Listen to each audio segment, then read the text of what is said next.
This meeting is being recorded.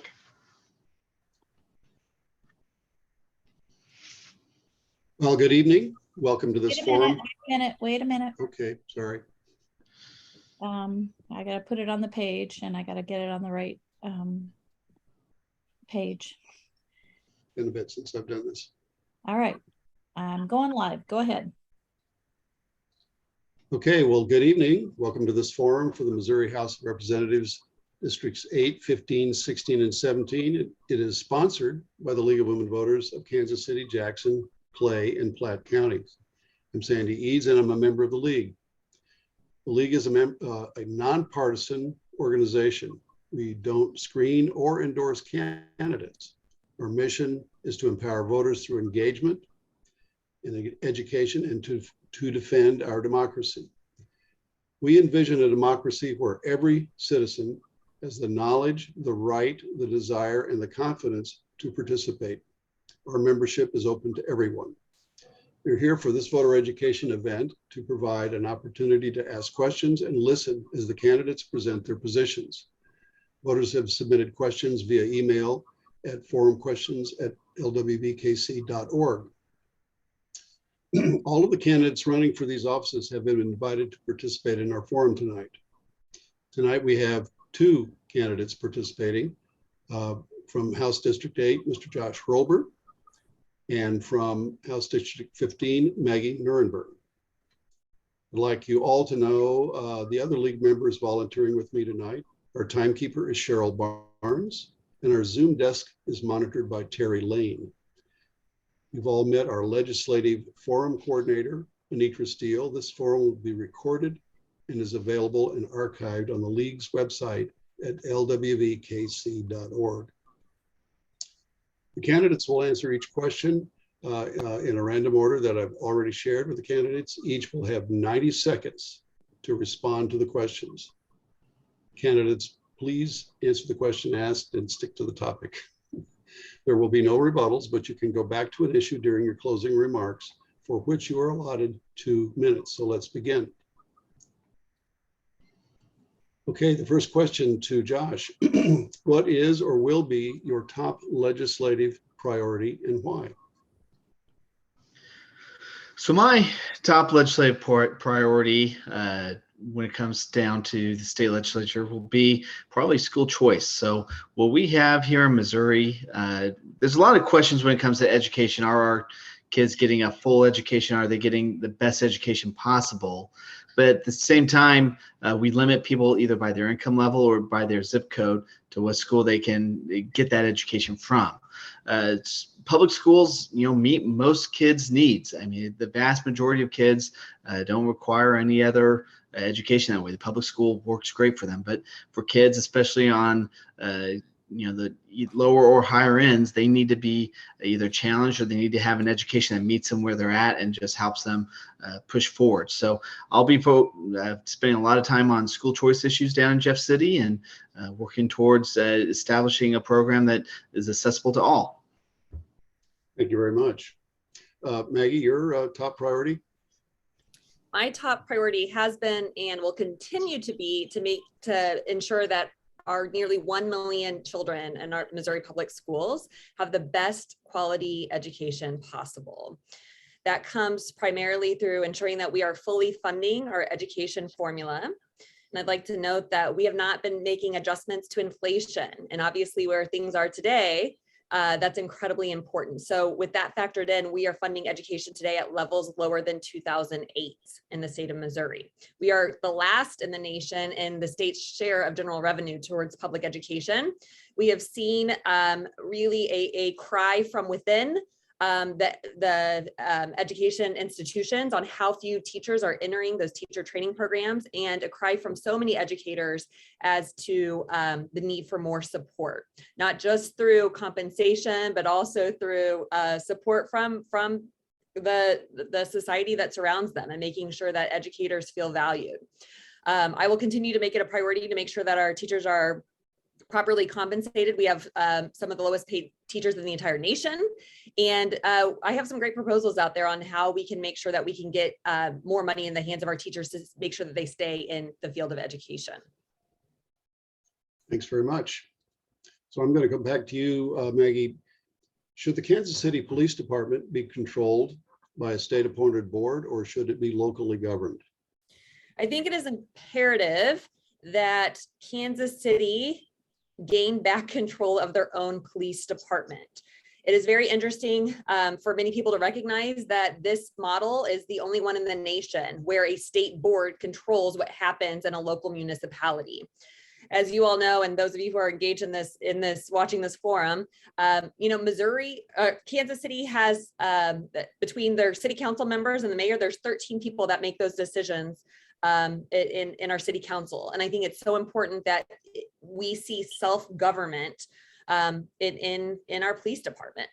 One of the things that's quite unfortunate is legislators in Jefferson City often think that they know what's best for Kansas City.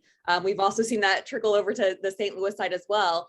But I think it's so important that our own local elected officials can make the best decisions for how to be governed, what they want to see for our, not just for law enforcement, but also for prevention and things that we can do to ensure that we have a safe, that we have a vibrant local community. And I think that we've seen that from our city council. So I look forward to voters digging into the issues before them on the ballot this fall. But one of them, I think they're going to be surprised to see that Jefferson City is mandating how our police department should be funded. Thank you. Josh, your position? Yeah, I think it's a little bit of a misnomer when we say that Kansas City doesn't have control of its own police department. I mean, it is controlled by the Kansas City Board of Police Commissioners that is run by 5 Kansas Cityans, and one of which is the mayor of Kansas City. So I believe that Kansas City does have control of it. Now the city council doesn't, but the city does, and its citizens are the ones that are directing how the police department runs. So, and I think that especially with the budget fighting we've seen when it comes to the mayor and the city council members south of the river pushing to strip police funding and defund our police, I think it's important that we keep that separation that it's been around for about 80 years at this point. Hey, thank you. Josh, back to you. The tax cut currently under review in Jeff City is reported to save the average taxpayer about $26. When considering programs that may be either unfunded or underfunded, can you support this cut or not, and why? Yeah, I can absolutely support a tax cut. I think you see where our income revenues have been for the state when it comes into our general revenue, that we're seeing, 35-40% increases year over year when it comes to our general revenue fund. There's definitely room that we can cut and still not harm the institutions that our state has a responsibility to fund. So I think that by providing these income tax cuts to all Missourians that pay state income taxes, that it will be beneficial, that it will help put our state on a better path forward, that is a path that can lead to greater economic prosperity, especially here in the Northland, where I'm honored to represent. Here in the Northland, we have a real opportunity to be a driver for the state of Missouri, and having a tax cut and a welcoming environment that way is only going to help further develop it. Maggie, from your point of view?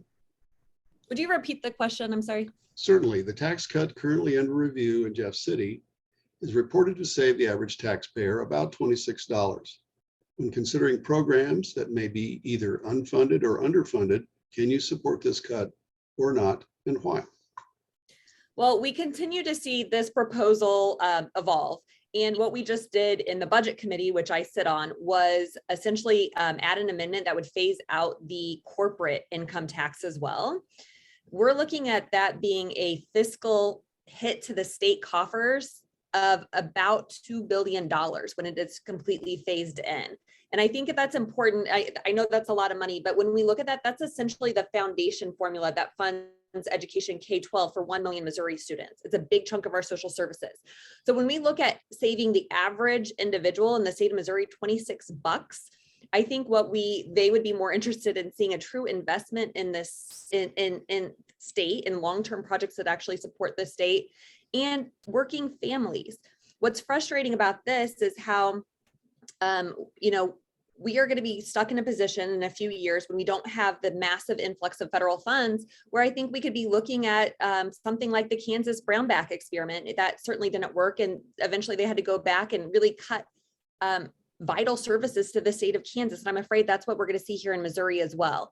So I do believe in relief for working families. I think there's other ways to do that, whether that's through the earned income tax credit and making that refundable, whether it's for a reduction in sales tax and food and diapers and, you know, vital hygiene products. There's other ways to get real relief to Missouri families. I think essentially cutting the corporate income tax is not the solution. Okay. We're going to stay with you here for the next one. The Missouri legislature has considered legislation to define public school curriculum content and the resource materials libraries can make available.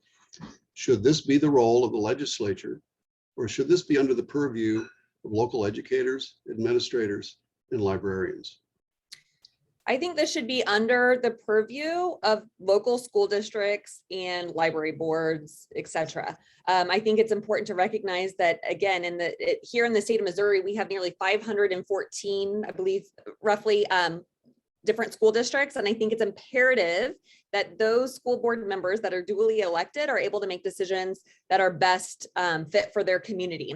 I have a hard time with those in Jefferson City and legislators who, quite frankly, haven't been in the classroom for a very long time, weighing in on issues of everyday curriculum. What I absolutely support is access and transparency in what is happening in our public schools. I think that's fundamentally important. As a mom to 3, as a former teacher for 13 years, and now with my kids in own public schools, I want to know what they're doing. I want to know what they're learning. And I think our school districts have done a great job in being transparent. I think that's all great. I think there's one thing that I think is really great is more people being interested in what's happening in our school districts and wanting to know what they're learning. I think that's a helpful thing. However, I have a real hard time looking at what's happening in terms of simply censoring information that we might not like because we don't understand it.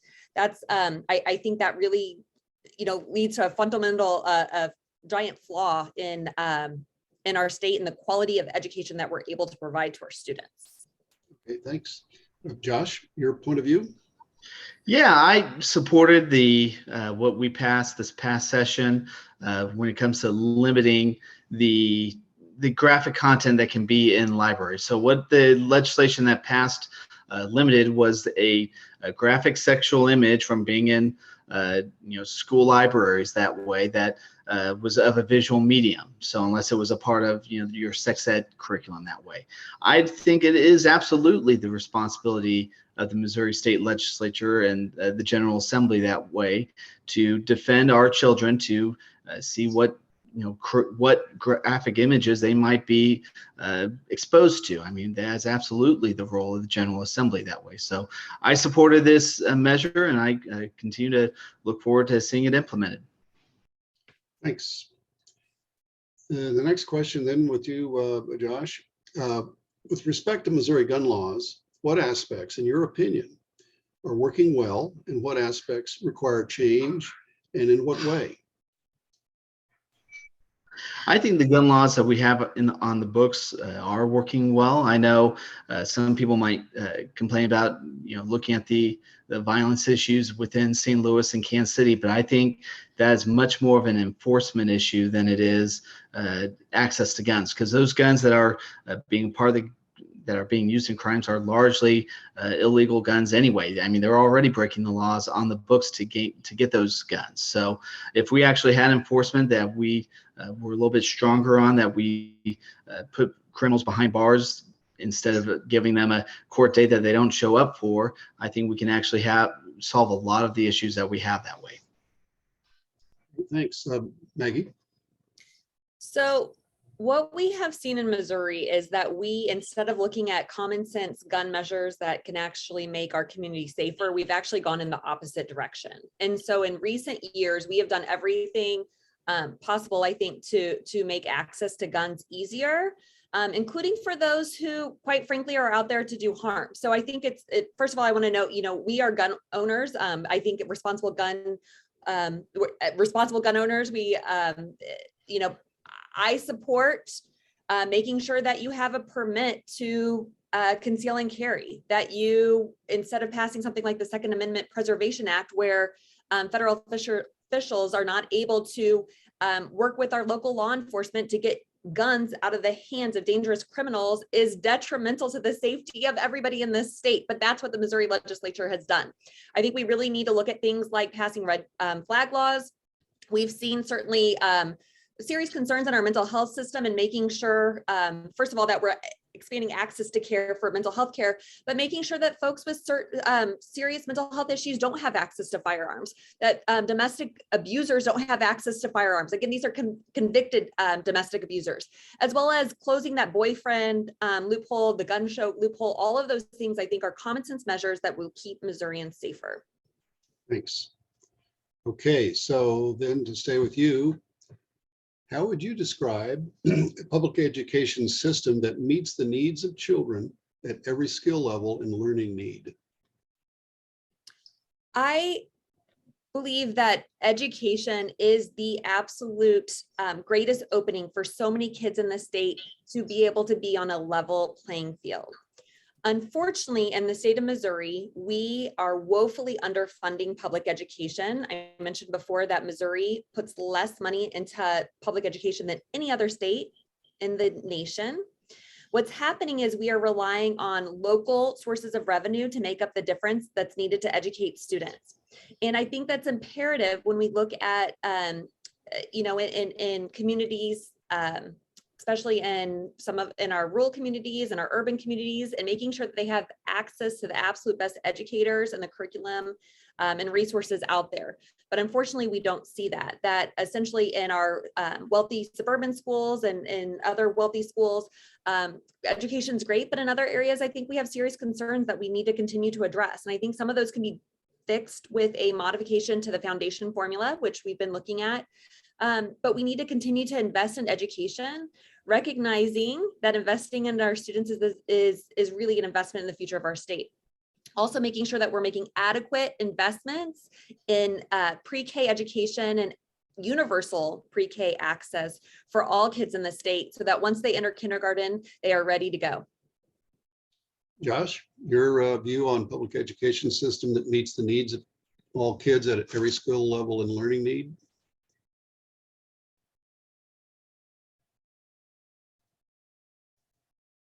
You're muted.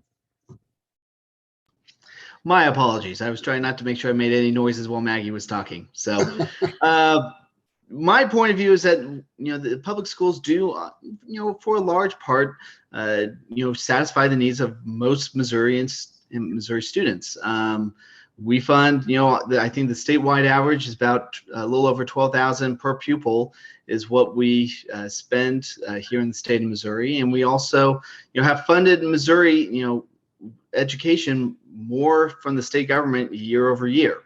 We spent more last year than we did the year before. We spent more the year before that. I mean, it's been a continuing progress where we continue to spend more and more on our education. But at the same time, I don't think that the public education, because it's impossible to meet the needs of every kid, that kids need to have access and have to have the ability to go to a different school and not be limited about it. I mean, before this current school year, the only school choice that we really had in the state of Missouri was if you were rich, and that isn't necessarily fair either. It's not right.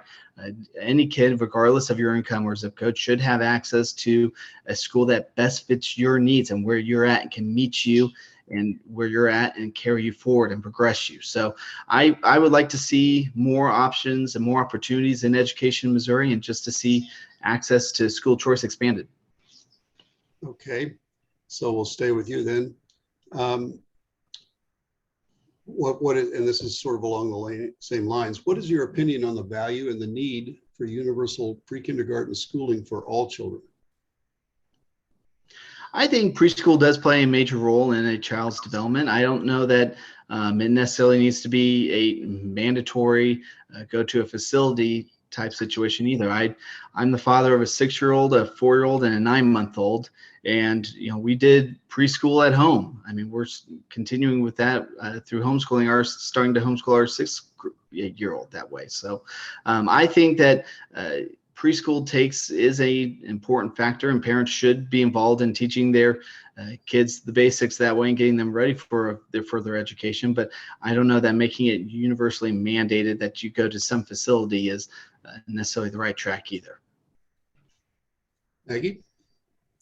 I'm a big believer in expanding access to education, especially during the most important years of development, which is early childhood. We know that brain development in those first few years of life are the absolute most important.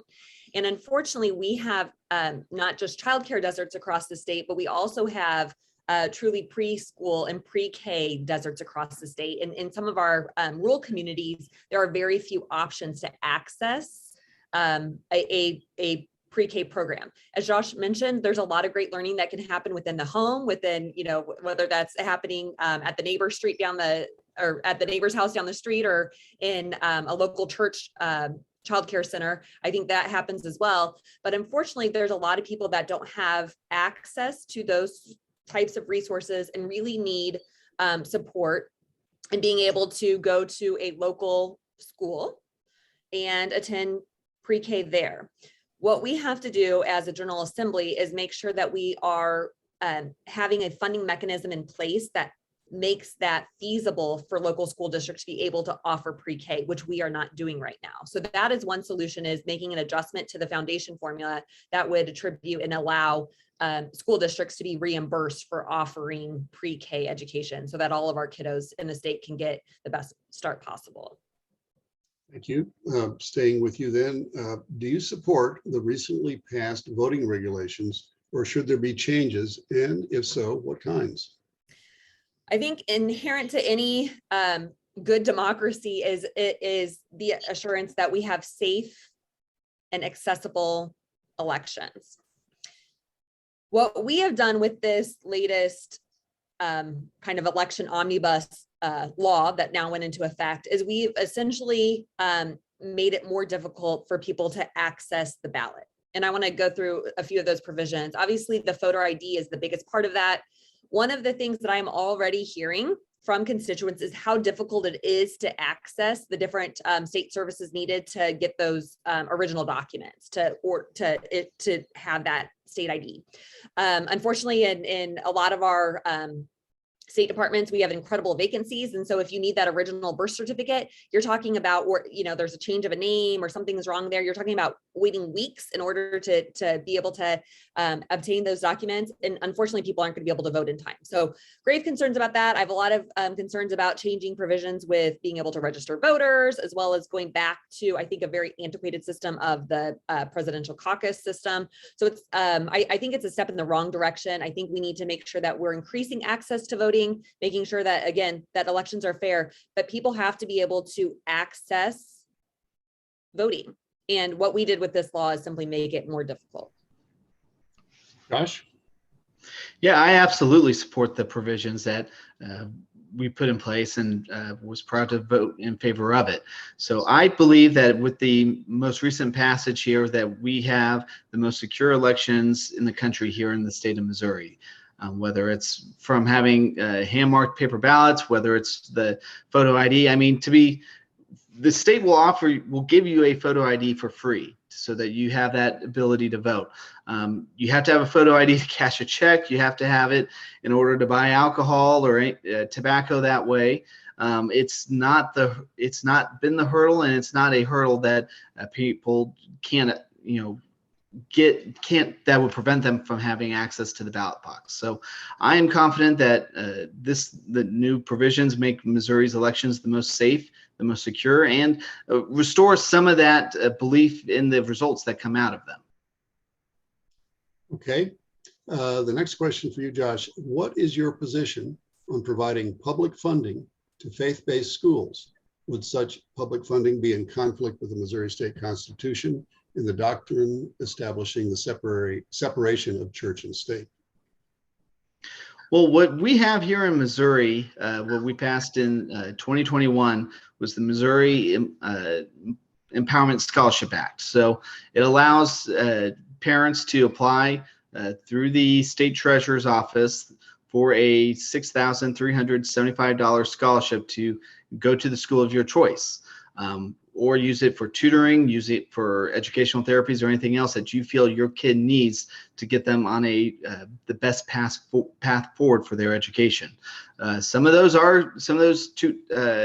scholarships are going towards faith-based schools. Now, all those scholarships are funded by private donations that are backed by tax credits, so people can redirect their tax liability towards philanthropy, towards these scholarships, and towards helping these kids get the education they are desperately craving. I'm in support of it. I do not think it crosses the church and state First Amendment thresholds that some have expressed concerns about. I think the U.S. Supreme Court has made that clear that through some of their recent rulings, that it is not an issue if a school that is faith-based should be allowed and has to be allowed to participate in these kind of programs. Thank you. Maggie? I continue to be adamantly opposed to diverting state tax dollars to private schools. And here's why. One of the things that I think is incredible about public schools is that they accept all students, regardless of abilities, regardless whether they have a very complicated IEP or 504. The public schools have the responsibility to educate that student.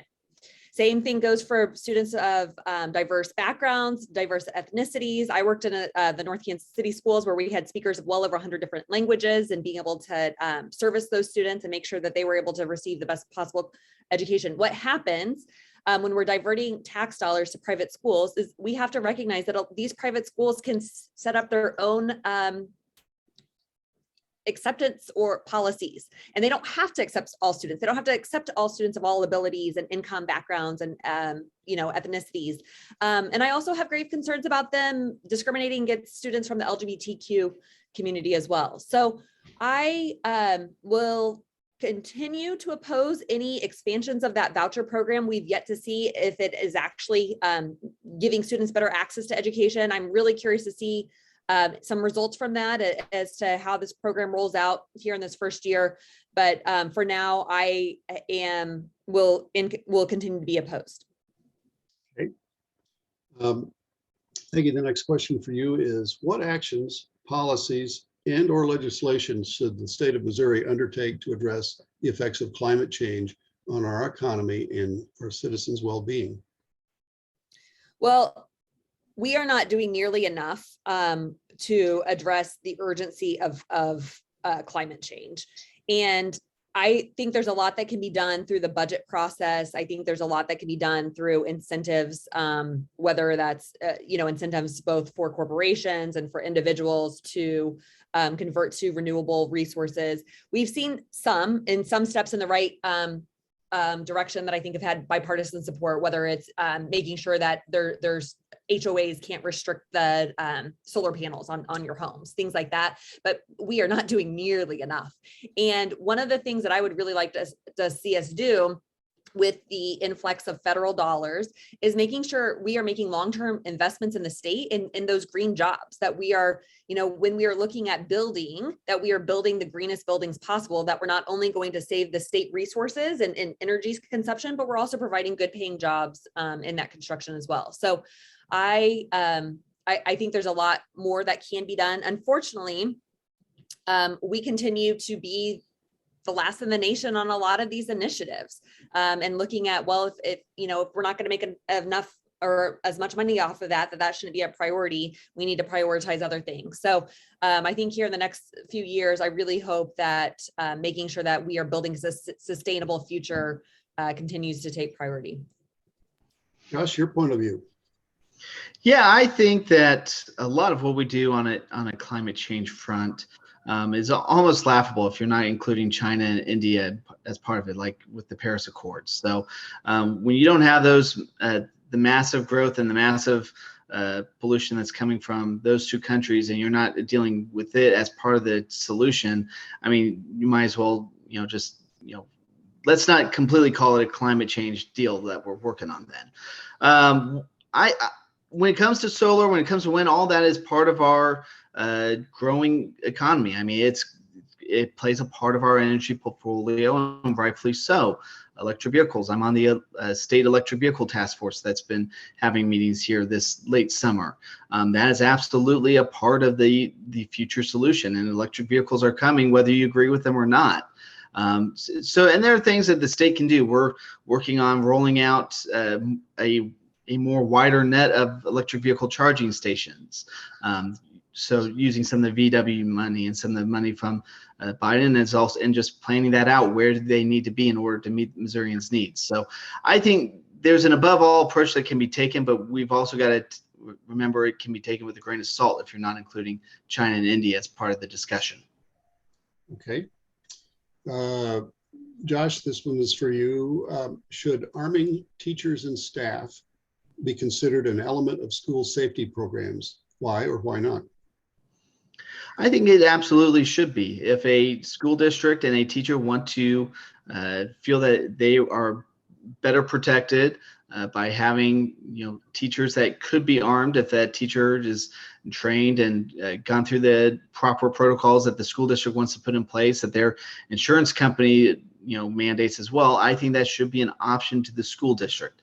It is not right for every teacher. It's not right for every school district. It's not right in every situation either, but that should be an option that's on the table for a school district to consider if that is something that they want to go through.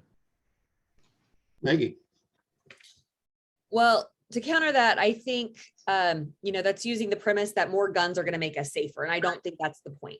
And I, having been an educator for 13 years and lots of in different settings, both in the urban core and in a suburban school, I can say that what I was thankful for was the presence of school resource officers, those trained deputies that had that calling to go into law enforcement.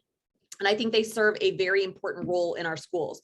In the North Kansas City School District, we have an incredible partnership with the Clay County deputies. And I was very grateful for the presence of the sheriffs there in our schools. However, I have very grave concerns on what else we are going to put on the backs of educators. They are already dealing with so much, and how much more can they handle, as well as thinking, okay, now it's also my responsibility, if my school district makes that decision, to carry a firearm and make sure that my students are protected. I can see much more harm being caused by educators being armed and than being able to, I guess, stop the bad guy with the gun. So I think we should be continuing to look at school safety and how things evolve here the next few years, especially as priorities in our state budget, making sure that there are safety upgrades, that there's upgrades to, secure entrances, all of those things.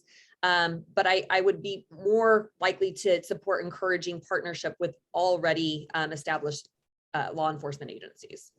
Okay, thanks. Maggie, here's the next one. Would you support changing Missouri law to require financial compensation to persons who are wrongly incarcerated and later exonerated? Absolutely.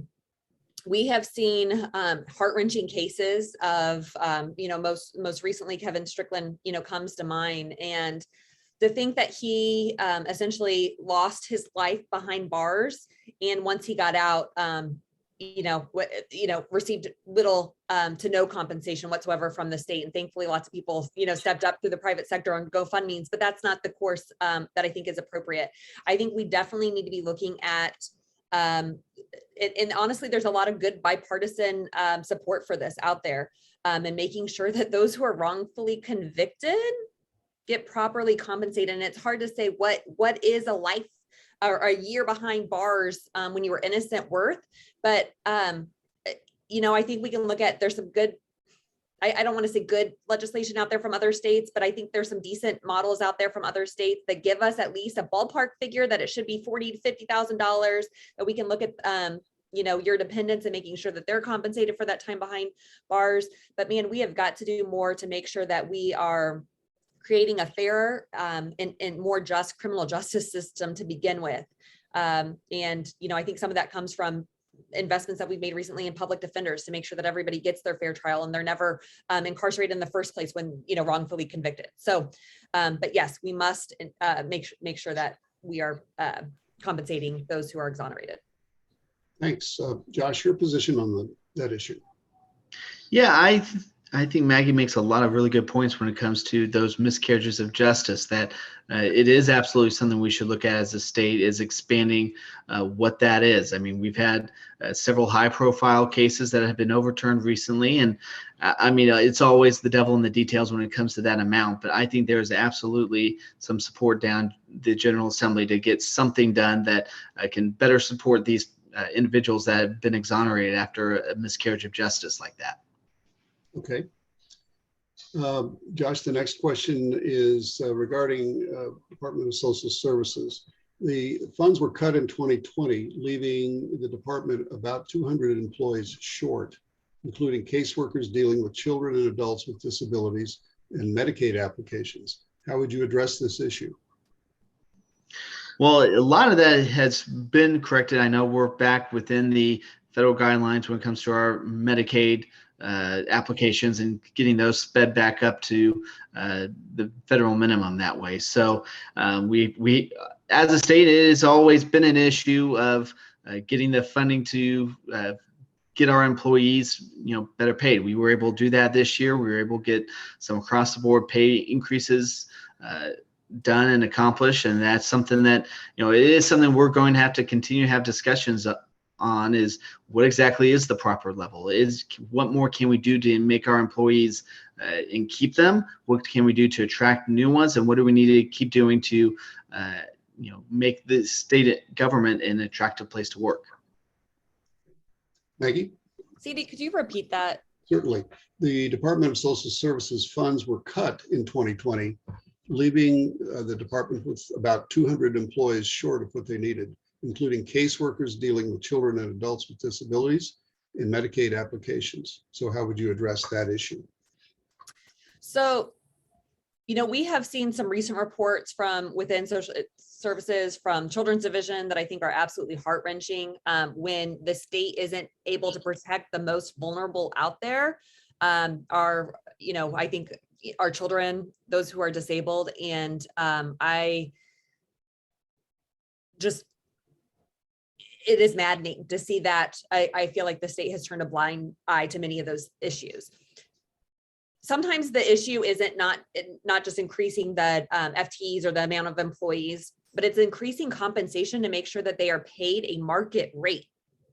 It is almost impossible to recruit people in these positions because they are paid so little. They can, and have incredible workloads. They can make more, working at a fast food restaurant or working at Costco, or going across the border, when Missouri's bordered by 8 states, to one of the 8 states that surround us that simply pay their state workers more. So I am frustrated as a member of the budget committee when I see that there are times when the state is paying sometimes triple in contracting out services to meet those basic obligations than if we would have just actually make investments in our own state workers to begin with. Okay, thank you. The next one, back to you then. Do you support state funding for healthcare, educational benefits, housing assistance, counseling, and childcare services to support women and girls who cannot obtain an abortion? I think we certainly need to do more to address the needs of women and children, and especially those who are living in a situation that is, for many of us, simply unfathomable. Unfortunately, Missouri now has the strictest abortion ban on the books. And so we are talking about victims of rape and incest being forced to give birth. And while at the same time, we haven't even passed what we called, the healthy supporting moms postpartum for a year after giving birth. So I think we really, that there's some interesting proposals out there that I've seen. What is justifiable for somebody who is forced to give birth in a situation that they simply never wanted to find themselves in? I think it's hard to put a dollar amount, but yes, we have to do, if this is our reality in Missouri, we have got to do more to support moms and making sure that their families are in the safest environment possible. So that's certainly a tough question. And I certainly hope we can also come back and revisit some of the terms of the abortion ban and making sure that we carve out exceptions for rape, incest, and medical emergencies of the mother. Josh, your view on that issue? Yeah, I think, especially when it comes to expanding postpartum care beyond, I think currently it's at 60 days and then you're cut off on Medicaid. I think we absolutely should expand that postpartum care. That is absolutely, I mean, it's hard to argue that the mother of a 3-month-old is now no longer, necessary to the health of the child right there either. So I think we absolutely should look at expanding that postpartum care portal. When it comes to abortion in general, whenever we discuss abortion, I always come back to the root question is the child a mistake? Is any person a mistake? And I have to fundamentally disagree that any child is a mistake, that any person, any situation is a mistake. So yes, here in Missouri, we have an exception for medical emergencies that protect the mother that way. But at the same time, we've got to protect these kids that are, precious, that are that they are not mistakes, that there is a reason that they are, here at this point in this time, and that do what we can to support them moving forward. Okay, thank you. This is going to segue somewhat similar to this issue. In terms of family planning, how would you describe your approach to policy in this area as a legislator? Yeah, like we kind of already elaborated a little bit. I mean, when it comes to family planning, I'm any sort of contraception is fine, but I fundamentally draw a line when it comes to an abortion that way, that once a child is been conceived that way, that child has a right to life, that child has to be given the opportunity to make the world a better place, that they have to have the opportunity to come into this world and make a difference, regardless of whatever the circumstances are that led to that conception, that child deserves to have their shot at life. So I will always draw a line. I will always be vocally pro-life, and I will always support the child. Okay. Maggie? I think it is imperative that as a state, we are expanding access to healthcare, and that is healthcare in all forms, including reproductive healthcare. And one of the things that we have seen through the budget is restricting funds going through to facilities like Planned Parenthood. Although abortion is no longer offered, still making sure that even regular screenings aren't happening at Planned Parenthood using Medicaid dollars, for example. And that, I think, is really detrimental to the health of Missourians. It is, if as a state, we want to make sure that we have the healthiest population possible, we need to make sure that access to all healthcare is available. And certainly that is reproductive healthcare and access to contraception. Access to comprehensive sexual education within our schools, which is almost non-existent at many today. So those are things that I think we need to continue to look at, to push, if we really want a healthy population. Thank you. We're going to finish up on the last question here, and we seem to be trending towards the future of our state and our children. So this one is, are poverty and hunger an issue for children in our state? And if so, how would you address these problems? Yeah, I've seen some numbers out there that I, quite frankly, was flabbergasted to see. I'm a board member for Feed Northland Kids, and we know that we have kiddos in our districts that are going hungry every night.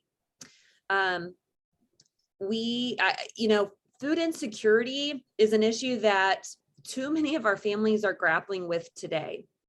Unfortunately, some of our kids, the only place they get a full meal is at school, and the breakfast and lunch, and on the weekend sending home those backpack snacks and meals with them. There's some steps that I think that we can take, which are important, that we could address as a General Assembly, things like eliminating sales tax on food. I think that's an important step in the right direction. but we also have to do more to make sure that we are closing the gaps and filling in those gaps where we have food deserts in the state. And I think some of those can be done through incentives, through economic development. That's really a win-win for the community. When we look at where our priorities go as a state, and to think that we have kiddos going hungry in our state while we're cutting corporate income tax, I quite frankly find that appalling. I think our budget should be a moral compass for us in making sure that every kiddo has access to healthy food, should be one of those top priorities. Thanks. Josh? Yeah, I can't speak more highly of the work that Harvesters does here locally in the Kansas City region, especially as Maggie was saying, those backpack programs do provide solid food and address a lot of the food insecurities. But the fact that, we have kids that are, couch surfing, that they are bouncing around, that don't have that food security or even a household security is something that is very difficult. And how do you address that legislatively is another issue as well. So when it comes to things like eliminating the sales tax on food, I'm all on board with that and doing things that we can to try and help lower the cost of food. Some of that comes back to tax cuts for families, that we can do what we can to fight the current rate of inflation that's plaguing our country right now, in a way to help drive down the cost of some food. Okay, thank you. We're out of questions. I didn't think we would get there, but then with only 2 candidates, it made it a lot easier to do. And I really appreciate your remarks, the thoughts you gave to them. So we're at the point where you get to have a 2-minute closing remark. And I think we're going to start with you, Maggie. Thank you. So first of all, Sandy, thank you for moderating. League of Women Voters, thank you for hosting really vital forum tonight. And I really appreciate Representative Hurlbert taking his time too, because I think what you hear from our conversation is how important it is to have different perspectives. And I'm glad that we were able to address really a wide range of issues. I have had the honor to serve the last 2 years in the General Assembly. I've mentioned throughout my answers that I was an educator for 13 years. I'm a mom to 3. I think it is vitally important that we have representatives representing working families in the state of Missouri. I'm proud to be a 4th generation union member. I know how important our working class is to this state. However, we have a supermajority in the state of Missouri who has now been in control for 2 decades. And we can see that many times they are going against the interests of everyday working Missourians. We're selling our farmland to China. We have seen that. We are looking at proposals like cutting the corporate income tax completely, when working families simply can't make ends meet and buy groceries, buy those fundamental items to keep their family going. They can't access safe, affordable housing. Those should be priorities of our state, as well as making sure that we are making the necessary investments in education and health care and critical infrastructure and public safety. A lot of those things we can't do if we continue to cut taxes, and we can't meet the basic vital obligations of the state. So it's been an honor to serve. I continue to look forward to serving in years to come so that I can be a voice for everyday working Missourians. So again, thank you for hosting, and thank you for everybody who is tuned in to our democracy, tuned into this forum. And remember, please vote on November 8th. Thanks very much. Josh, take it away.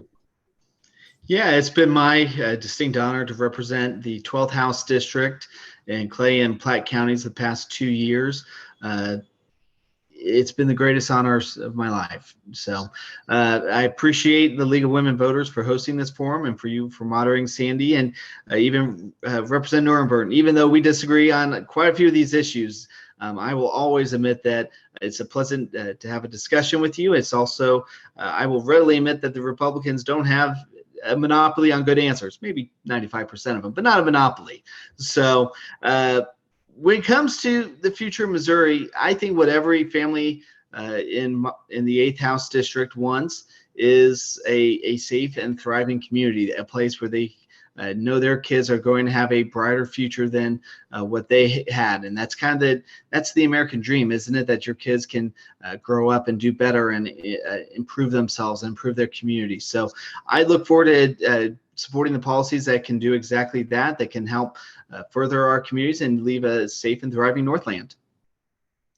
Thank you, Josh. Well, and thanks to both of you again for your willingness to participate. Our folks that are viewing and the folks that sent in questions, thank you very much for the thought-provoking questions and for the interest in the election.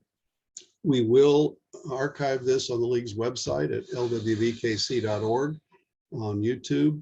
So for that, we just want to say what you both want is getting out to vote on November 8th. Encourage your family and your friends to go too. We love a high turnout. So with that, thanks and good night. Good night. Thank you.